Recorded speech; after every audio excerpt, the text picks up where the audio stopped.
बिस्मिल्लाहिर्रहमानिर्रहीम बिस्मिल्लाहिर्रहमानिर्रहीम। प्यारे बच्चों, हम क्लास 6 में साइंस पढ़ रहे थे।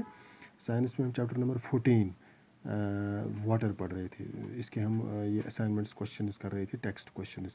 तो इसमें हम पढ़ रहे थे, क्वेश्चन नंबर 3 था विच स्टेटमेंट्स आर करेक्ट और फॉल्स। तो हमें उन स्टेटमेंट्स को देखना था। तो हमने ABC किए थे।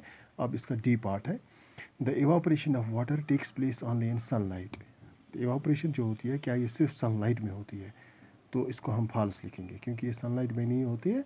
और भी इसके लिए कंडीशंस है जिसमें ये इवापोरेशन होती है। इसी तरह ई पार्ट है, water vapour condenses to form tiny droplets of water in the upper layers of air where it is cooler.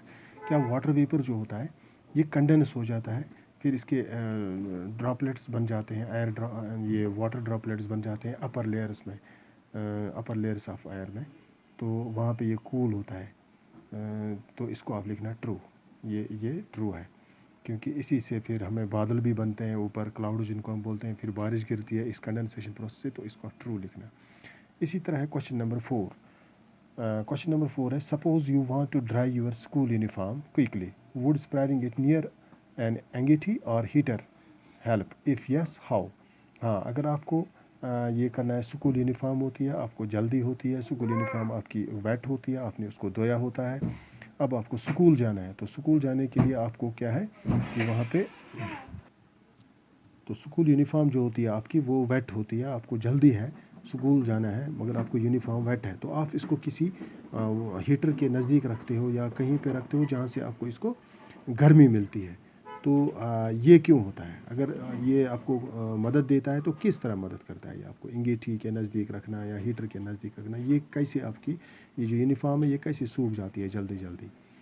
तो इसको आंसर लिखना, स्प्रेडिंग इट नियर हीटर और अंगीठी will help because due to higher temperature around evaporation will be faster. हाँ, ये जो हम इसके हीटर के नज़दीक रखते हैं या किसी अंगीठी के नज़दीक रखते हैं, इसलिए इस वजह से रखते हैं ताकि हमें ये जो यूनिफॉर्म होती है इसको जल्दी सुखाना है, क्योंकि हमें स्कूल के लिए यूनिफॉर्म लगानी है, हमें तैयारी करनी है स्कूल की।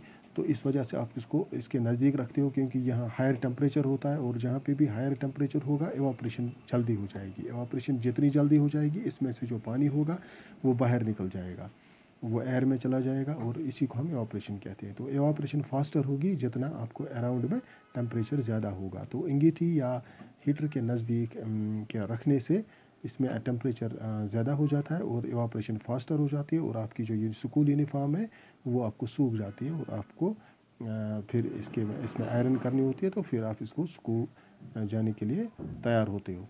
तो ये क्वेश्चन नंबर 4 था। तो इसी तरह क्वेश्चन नंबर 5 है। क्वेश्चन नंबर 5 में, take out a cooled bottle of water from refrigerator and keep it on a table. अगर आप कोई ये बॉटल होती है, वाटर बॉटल आप निकालते हो रेफ्रिजरेटर से, नेचुरली वो वहाँ पे कूल होगी उसमें रेफ्रिजरेटर में। तो जब आप उसको बाहर निकालते हो फिर टेबल पे रखते हो उस वाटर बॉटल को, after some time you notice a puddle of water around it. हाँ, कुछ देर के बाद आप उसको हाथ लगाते हो, वहाँ पे आपको पानी लग जाता है हाथों में। तो पानी आपने उसको बाहर से नहीं डाला होता है, वो सूखी होती है, मगर आप इसको टेबल पे रखते हो, वहाँ कुछ देर के बाद आपको लगता है कि उसमें, आप देखते हो कि उसके इर्द गिर्द पानी होता है उस बॉटल के इर्द गिर्द। तो वाई, ये क्यों हो जाता है? इसका आंसर आप लिखना, the cold surface of cooled bottle cools the air around it and the water vapour of the air condenses on the surface of the bottle. This is due to condensation of water in air. हाँ, ये क्यों हो जाता है? क्योंकि जो cold surface जो होती है, जो आप जब आप कोल्ड बॉटल को जो आप बाहर निकालते हो तो वो कूल होती है। तो जब आप इसको बाहर निकालते हो, इसके अराउंड जो वाटर जो इसके अराउंड जो एयर होता है वो कूल हो जाता है उस वाटर बॉटल से। तो एयर जो जब कूल हो जाएगा, तो जो वाटर वेपर्स होते हैं वो जो एयर में वाटर वेपर्स होते हैं वो कंडेंस हो जाएंगे। जो ही जो इसके इर्द गिर्द जो जब आप बॉटल को रखते हो टेबल पे, उसके इर्द गिर्द जो एयर होता है वो कूल हो जाता है, और उसी कूल से जिसको हम मतलब कंडेंसेशन वहाँ पे होती है। तो वो जो एयर होता है वो उसमें कंडेंसेशन होती है, और जो जब कंडेंसेशन होती है वाटर वेपर चेंज होता है वाटर ड्रॉपलेट्स में, तो आपको फिर पानी नज़र आता है जो आप देखते हो वाटर बॉटल के इर्द गिर्द।